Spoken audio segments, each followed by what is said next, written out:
Sa tahimik na madaling araw, habang ang buong baryo ay himping na sa pagtulog, biglang nagising si Clara sa malakas na katok sa kanilang pinto.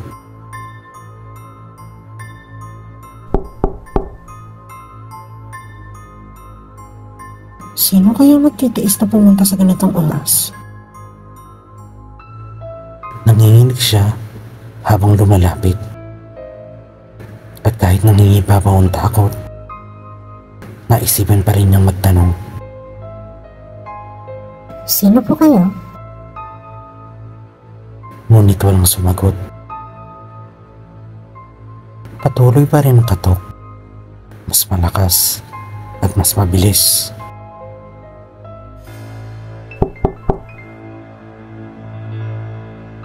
Nang buksan niya ang pinto, wala siyang makita kundi ang madilim na bakuran.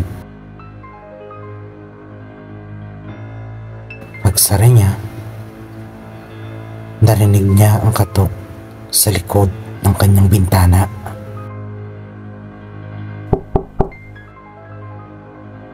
Nung silipin niya ito, nanlaki na lamang ang kanyang mga mata. Isang anino ng taong nakangiti ang nakatingin sa kanya, ngunit walang mga mata.